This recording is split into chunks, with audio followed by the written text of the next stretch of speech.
Hello everyone and welcome to SUNUP. I'm Lyndall Stout. With wheat harvest in Oklahoma just a few weeks away, plot tours from OSU have kicked off in cooperation with farmers around the state. Today, SUNUP's Elizabeth Hockett takes us to Ottawa County to see how the wheat is looking in northeastern Oklahoma. Yeah, so we're here at Miami, Oklahoma, Rendell Family Farms field tour, which is where we have the only soft wheat variety trial in the state because of this area of interest. And so this is the first year that we are testing different varieties in some OSU experimental lines, soft wheat lines here in this farm. So field days are typically held on research stations where we have a lot of active research going on, and you'll see a host of researchers coming out, while plot tours are usually on farmer fields where we're interacting and working directly with the producers. And at this plot tour, that producer is Brent Rendell. Brent and his family have a long history of working with researchers at OSU. This is really the second year in a row that we've hosted a wheat trial of this type. But we've done soybean field days and some other field days across the years, but we've been heavily involved with working with Oklahoma State on research for a couple of decades. But why do we need farmers in Miami, Oklahoma to get data about wheat when there are research stations across the state? Up here in the northeast corner, the closest research station is in Bixby. So that's a long stretch to think that anything that works up here is going to be the same as Bixby. So up here we're in their soils, their rainfall, their management. One of the things that we are very excited about working with Oklahoma producers is that we can generate data that are useful to them. And that's why we ask all the time what else they want to see, what are the information that they would like to have, because we can implement them, we can do the research and bring the data back to them. On time. Research that is done in Stillwater can be valuable to Ottawa County, but research done in Ottawa County is much more applicable to Ottawa County. Out here today, I think there's about 10 varieties, so it's a little bit smaller. You know, not a lot of the wheat varieties are well suited for this soil up here. So we have a heavy clay soil up here that gets more rainfall, tends to have a lot more disease presence, and the corn, soy, wheat rotation up here also lends to more smut. You know, it's one of those things where extension agriculture is really critical to get the answers that we need. And sometimes those answers can be quite surprising. The first study that I did as my own farmer with Oklahoma State involved the green seeker technology. And the results didn't make sense. A field came back and said I didn't need to add any top dress nitrogen to it. And it didn't make sense, but I believed the data, I believed what the researchers were telling me, and it turned out that they were right. And this year, these surprises extend across the entire state. One of the thoughts we always had in our mind is that, well, when we delay planting, let's say we go normal planting date of wheat in Oklahoma around October, as we delay planting, we all had that mindset, well, I need to increase seeding rate.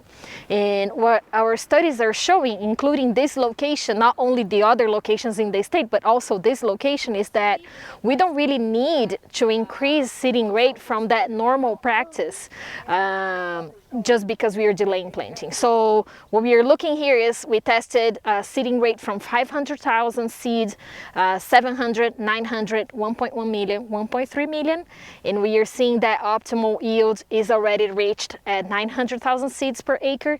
So basically saying that farmers don't need to get up to that million seeds per acre when they are delaying planting. Results like these just go to show how important collaboration between farmers and researchers really is.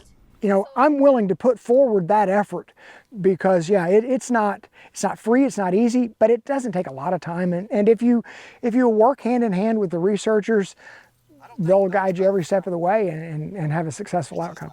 Hand in hand, field by field day. But this kind of... In Ottawa County, I'm Elizabeth Hockett.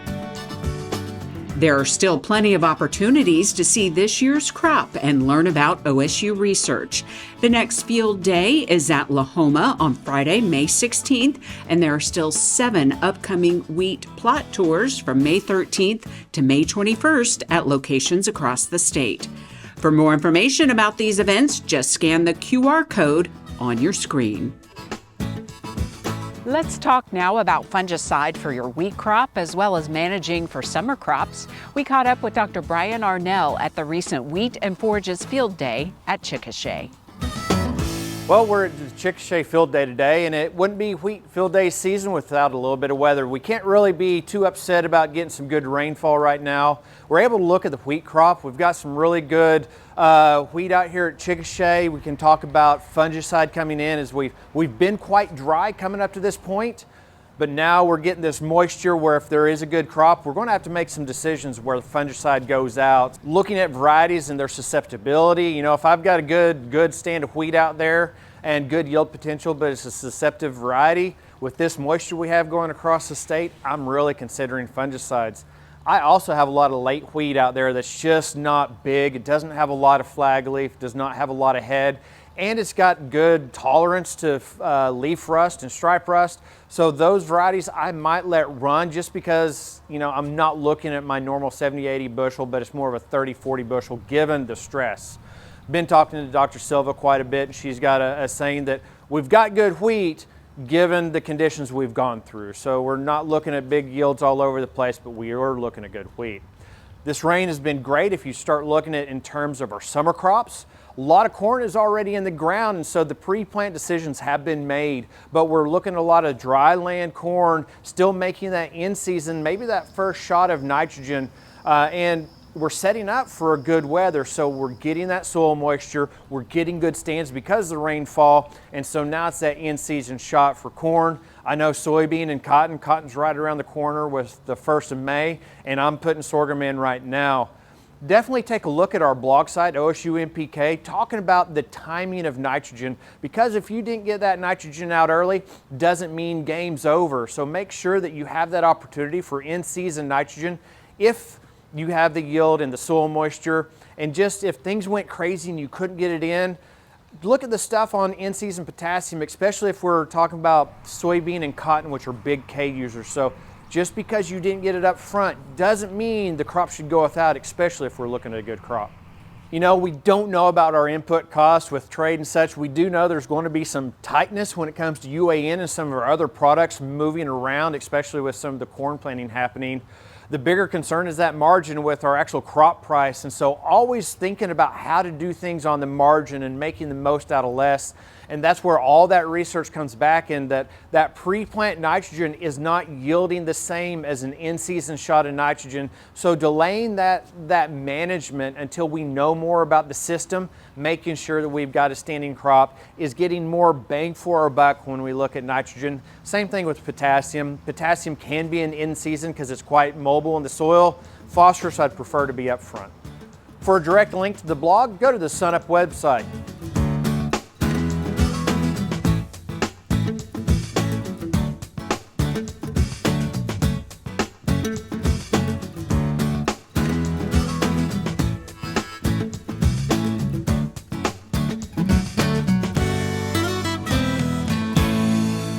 Good morning, everyone. It's State Climatologist Gary McManus, and this is your Mesonet Weather Report. Well, we finally got some rain where we actually needed it, but unfortunately we got a lot of rain where we didn't need it. With everything being saturated, it does create problems every time we get a really good thunderstorm or just a heavy rainfall. But let's start with the drought monitor, because we actually did see some good changes on that map. So the drought has really shrunk to just far northwestern Oklahoma, which is certainly not great for those folks. However, they did get rainfall as well. So we improved those colors across southwestern up through central Oklahoma. Now we just have a bit of abnormally dry conditions extending to the east from the drought area. But, you know, again, that yellow signifies abnormally dry conditions. It's not drought. And in this case, it shows where drought is on its way out. Sorry for the rhyme, but then we're having a good time, right? Now, as we get up into northwest Oklahoma, we do have that severe area. As we get out into the Panhandle and parts of western Harper County, parts of Roger Mills County. But if we look at the rainfall over just the last 10 days, we do see now that area has also gotten some good rains, from an inch to more than 2 inches. In Beaver County, close to 2.5 inches. So I would expect as we get to next week's drought monitor map that we'll see more improvements, because remember, we go from 7 a.m. on Tuesday to 7 a.m. the next Tuesday.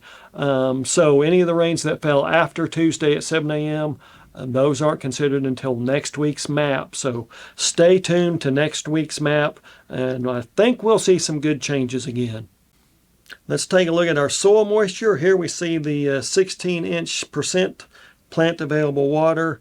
So basically the entire state, we do have pretty good numbers except for the Panhandle. I do think we'll see those numbers rebound, but for most of the state, we're at 100% or even greater. So that's, again, good news. We do have lots of moisture for things to grow on, so we just need some heat at this point. Speaking of heat, let's take a look at the soil variety. We do see those soil temperatures. This is the statewide average soil temperature at 4 inches.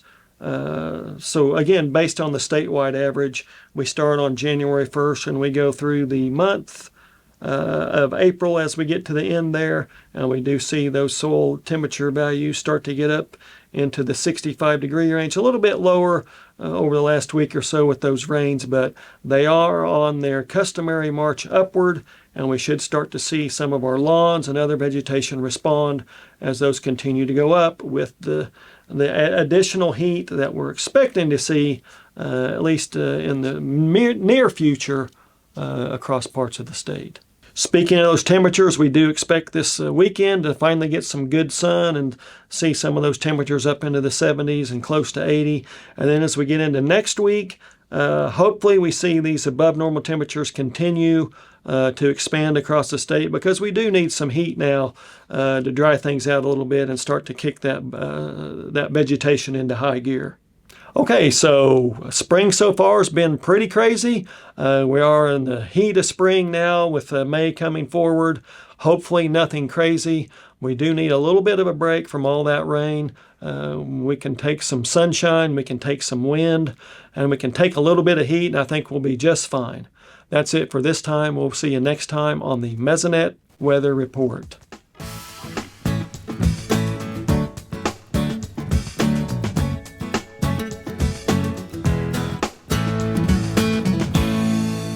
It's that time in the show to check on the crop markets with our agriculture economist, Dr. John Michael Riley.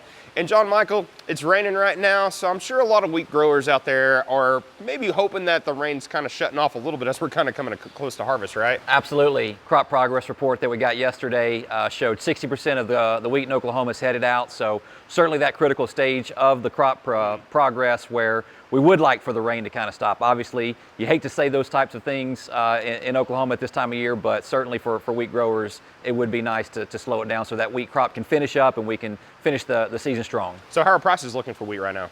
Right now, really down, and a lot of that has to do with exports. We've gotten the most recent export reports that we're getting in are showing some signs of weakness.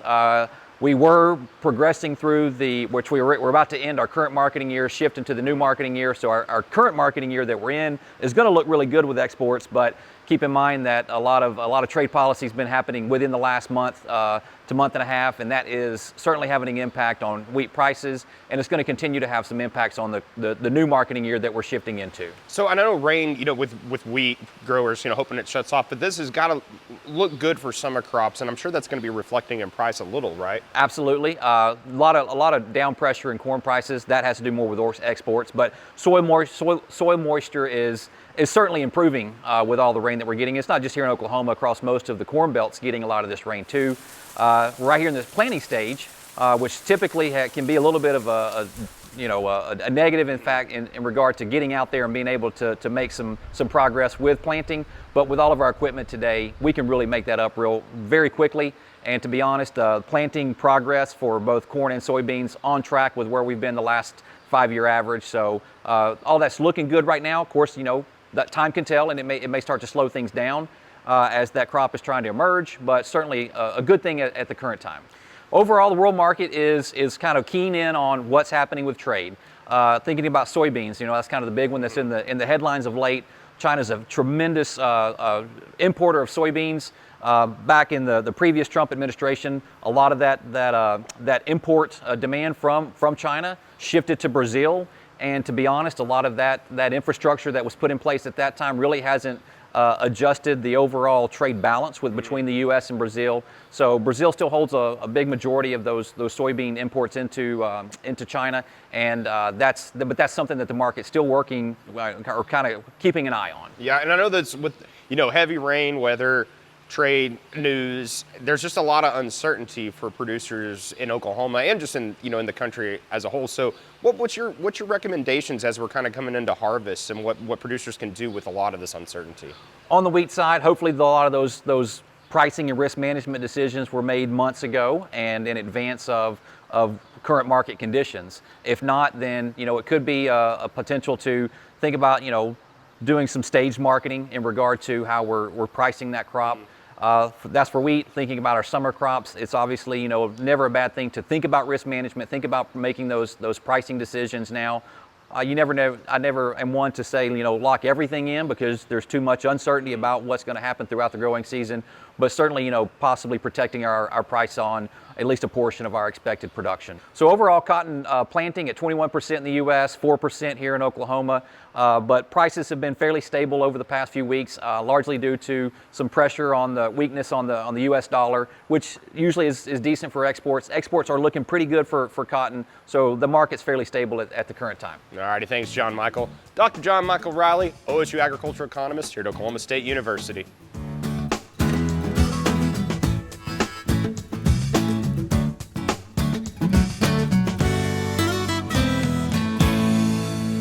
Good morning, Oklahoma, and welcome to Cow-Calf Corner. Appreciate you joining us as always. As we tape this week, Oklahoma has had some much needed rains, and we're drawing closer to that time when we're probably going to put that first round of vaccinations into calves, and we talk about the proper selection of needles.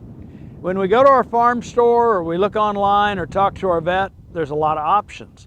They vary in length, they vary in gauge and diameter.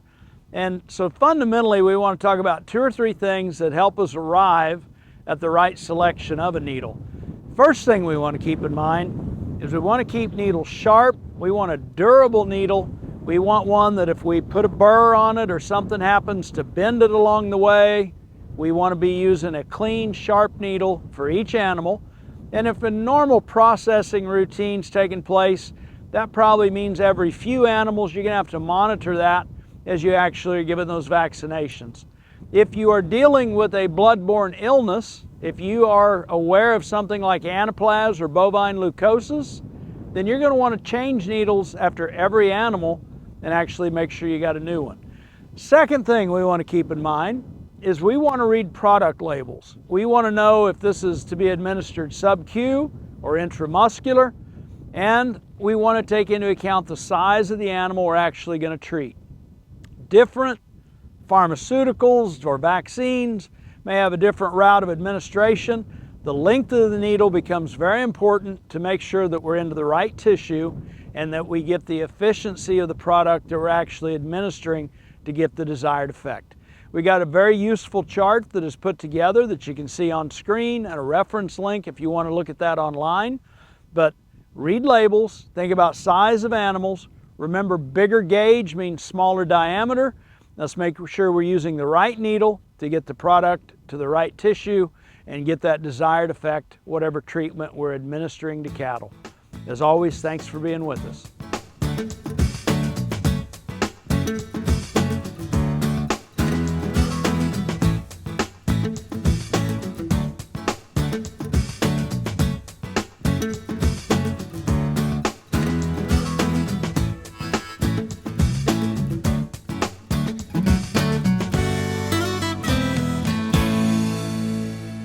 About 2 months ago, the state saw lots of high-intensity wildfires. We're standing in a patch here in the Cross Timbers Experimental Range, which is OSU property, just southwest of Stillwater. As you can see behind me, a lot of this burned at very high intensity, but there's also some areas like in the foreground here where there's some herbaceous vegetation that after the fire has responded pretty quickly. Some of the woody species respond following fire as well. So there are oaks out here. You can notice some oak saplings and sprouting, regeneration following fire, and oak responds really well. The fire removes basically all the competition at the soil level, stimulates dormant buds from the root collar to sprout, and often the top will kill, but you'll get sprouting and regeneration. This fire also burned at lots of different severities, so different mosaic of high intensity, moderate, and low intensity fire. Behind me, this is what we call high intensity, so there's not really anything what I'm standing on except for mineral soil. All the mature trees, so these are mostly cedars, they've all been killed.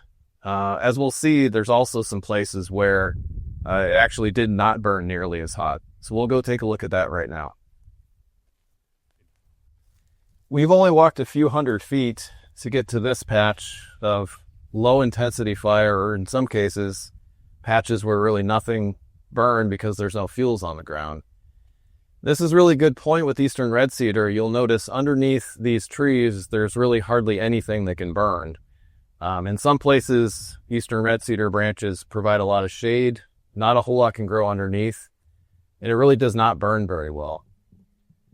So what we saw with the Stillwater wildfire was relative humidities that were extremely low, down to 10%. We saw wind gusts over 60 miles an hour. And it was really the fire behavior that caused a lot of the high severity areas and the firebrands that got thrown well ahead of the head of the fire that started a lot of the high severity patches. So when considering cedar on or near your property, consider that you can limb up cedar, you can space cedar out, and really you want to reduce the amount of fuels, but often, probably even the majority of the time, cedar's not going to burn very well. It's really going to burn. It's going to contribute to more fire behavior under extreme conditions that we do not see that often. So in science and agriculture, there's certainly a lot of things that have some nuance to them. We're talking about fire today, and we talked about some things that probably aren't common knowledge. Some of these things really apply to what you might want to do in between extreme events like this. This time of year is a great time to manage your property. It's still cool enough. You can still access a lot of places, and you can get in and do management before any kind of fire behavior. So to find those resources, go to the SUNUP website for more information. A new artificial intelligence chatbot with all kinds of useful information is now up and running. The OSU Extension bot answers questions based on more than 400,000 extension publications, articles, and fact sheets, as well as content from different educational programs. And it's all sourced exclusively from 30 different extension networks and the U.S. Department of Agriculture. The chatbot gives you unlimited access 24/7 to accurate and practical information in all areas, including agriculture and natural resources, gardening, health, nutrition, and family resilience. Check out the Extension chatbot by scanning the QR code on your screen or going to sunup.okstate.edu. Finally, today, gates are a tried and true method to keep your cattle where you want them, but sometimes they can be tricky. And yes, we're talking about your cows and the gate itself. So today, in our new Beginning Farmers and Ranchers segment, Dr. Dave Lallman has some guidance for us. Several months ago, we talked about the case where you get a call in the middle of the night and your animals are out on the highway. So we want to keep that from happening if possible, and certainly one way to do that is to make sure you have a secure gate latch. So many farms and ranches utilize a wire gate like the one I'm holding here, but you know, if you've dealt with these, that they can be awkward to handle. And so what I've got here is a pretty common or typical, what I'd call a cheater bar. And you know, those are helpful and can help you secure the gate, at least in terms of getting it good and tight, and help you be able to secure that top wire to latch the gate shut. But it can be awkward. And so when I lived in Montana, the very common way to latch a wire gate was using a rope like the one I'm holding here. And so I thought maybe I'd share with our folks here on SUNUP how to do that. So I've just got, you can either tie that rope to the wire gate post, as I've done here. I've just got a little loop in the end of it, but you can just make some sort of a standard knot and tie it to the gate post. And then in order to use this rope as a gate latch, what we're going to do is start out and put the rope around the corner post away from you, such as I've done here. Now that I've made one complete loop, now I can snug it up just a little bit, pull it up, and then I'm going to make another loop all the way around the corner post. And now basically what I've done is created a block and tackle. And so you can snug it up pretty tight now without a whole lot of effort. So I'll just give it a tug, and now all I have left to do is latch it. And so to do that, you just drop that rope in there and just give it a little bit of a half hitch right here on the corner post, and you're done. So that's one easy way and a good secure method to latch a wire gate. That'll do it for SUNUP this week. A reminder that you can see us anytime on our website and also follow us on social media and stream us anytime on our YouTube channel, youtube.com/SUNUPTV.